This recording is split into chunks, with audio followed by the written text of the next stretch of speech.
اگر کوئی بندہ دین کو چھیڑنے کی کوشش کرے، اگر دینی معاملات کو نقصان پہنچائے اور پھر یہ خیال کرے کہ یہ چپ رہے یا خاموش رہے اپنی دنیا میں مست رہے، اللہ کی قسم یہ ہماری جہالت اور کم علمی اور لا علمی اور لاپرواہی سستی کے نتیجے میں آئے گا۔ اس بات کو قطع نہیں، میں نے پہلے بھی وضاحت کی ہے، میاں صاحب تھے، ان سے پہلے زرداری صاحب تھے، ان سے پہلے مشرف صاحب تھے، جو بھی ہے ملک کو لوٹتے رہے، لوٹ رہے ہیں، ہم لٹوا رہے ہیں، کھا پی رہے ہیں، ہو رہا ہے سارا کچھ۔ اب خان صاحب آئے، میں نے کبھی نہیں آپ کے سامنے یہ ذکر کیا کہ کتنی کرپشن ہو رہی ہے، کہاں پہ کون سے محکمے میں کیا لوٹ مار بچے ہو رہا ہے، سب کے سامنے ہو رہا ہے، کچھ حامیاں کچھ مخالفت کرتے ہیں، یہ جگہ اس مقصد کے لیے۔ لیکن اگر کوئی دین کو چھیڑے گا، دینی معاملات کو ڈسٹرب کرے گا اور پھر یہ توقع رکھے کہ یہ اب بھی خاموش رہے، یہ یا پھر یہ محفل چھوڑ دیں گے یا پھر یہ معاملہ چھوڑ دیں گے یا پھر ہم خاموش بیٹھنے والے نہیں، دو ہی کام ہو سکتے۔ یہ یاد رکھیں، میں نے پہلے بھی وضاحت کی، جب نبی کریم صلی اللہ علیہ وسلم کی ذات کے حوالے سے، ختم نبوت کے حوالے سے چھیڑ چھاڑ کی گئی، میں نے بتلایا تھا وہ لوگ جو اپنے آپ کو بڑا تنگا سمجھتے تھے، بڑے اپنے آپ کو کاریگر اور بڑا ماہر اور بڑے جابر اور اپنے آپ کو پتہ نہیں کیا کچھ، جو سرعام عوام کو دھمکیاں دیتے تھے، ہم تمہیں وہاں سے ہٹ کریں گے، تمہیں پتہ ملے گا۔ آج ان کی حالت کیا ہو رہی ہے؟ سب کے سامنے بے بسی کے عالم میں کس حال میں پاس کھڑے ہو کے سکے بیٹے بیٹیوں کی شکل دیکھنے کے لیے تیار ہیں، اکیلے سسک رہے ہیں، ایڑیاں رگڑ کے مر رہے ہیں۔ تو خان صاحب ہم نے آپ کو کبھی نہیں للکارا، ہم نے آپ کو کبھی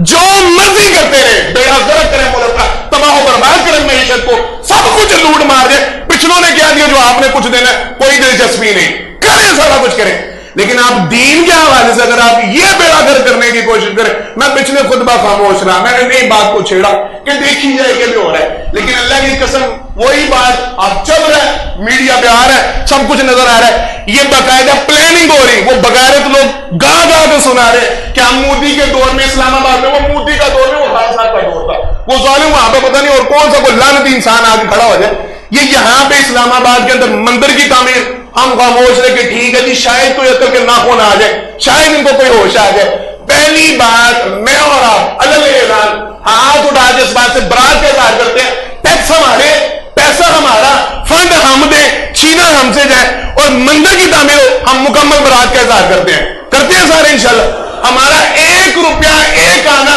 اس کے اوپر حرام ہے، یہ اللہ کے ہاں جواب دے ہوگا اگر ہمارا 1 پیسہ بھی یہ کسی مندر کی تعمیر میں لگا۔ اور ظلم کی انتہا، بے شرمی کی انتہا کہ مسلمانوں کے پیسوں سے مندر تعمیر کیے جائیں گے۔ کوئی ایک مسجد سنائے، کوئی ایک عبادت کا سنائے جہاں پہ خان صاحب کے پیسے لگے ہو، جہاں پہ گورنمنٹ ڈونیشن دے رہی ہو کہ نہیں جی مسجد کی حالت خستہ نظر آ رہی ہے تو ہم نے سوچا مسجد کی تعمیر کروا دی، نہیں جی یہاں پہ مسجد نہیں بن رہی تو ہم نے سوچا مسجد تعمیر کروا دی، مندر بن رہے گردوارے بن، ہم خاموشی سے سارے تماشے دیکھ۔ اور اب آگے ظلم کی انتہا یہ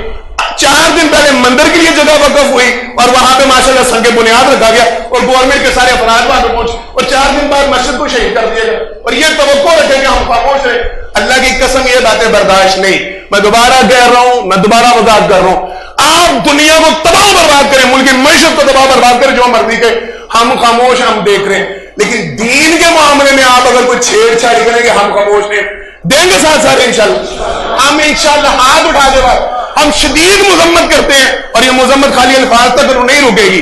اگر انہوں نے اپنا وہ معاملہ واپس نہ لیا، گورنمنٹ نے دوبارہ اس جگہ کو مسلمانوں کے لیے وقف نہ کیا، دوبارہ مسجد کی تعمیر کی اجازت نہ دی، ہم سارے سڑکوں میں نکلیں گے انشاءاللہ، ہاتھ اٹھا کے وعدہ، ہم اللہ کے گھروں کے محافظ بنیں گے انشاءاللہ۔ مجھے افسوس ہوتا ہے، اللہ کی قسم میں یہ باتیں کبھی نہیں کرتا، وہ پتہ نہیں کہاں گئی اس کی تقریریں، ایاک نعبد و ایاک نستعین، ایاک نعبد، میں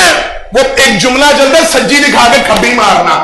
خان صاحب نے ہمارے ساتھ وہ معاملہ کیا، ہمارے بیچارے جو لوگ بڑے سادہ لوگ، ہم سارے سادہ لوگ، ہم بڑا خاص طور پہ توحید پر سفر، ہم بڑا مرتے ہیں اس کے جملے پہ اور بات شروع کرتا ہے ایاک نعبد و ایاک نستعین، اللہ تیری عبادت کرتے ہیں تجھ سے، اور شرم سے ڈوب مت، یہ تو اللہ کی عبادت کرتا ہے کہ اللہ کے گھر کی مسجدوں کو گرایا جا،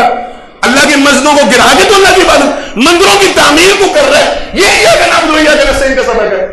بات سمجھ میں آئی ہے کہ نہیں؟ نام یہ، اشارہ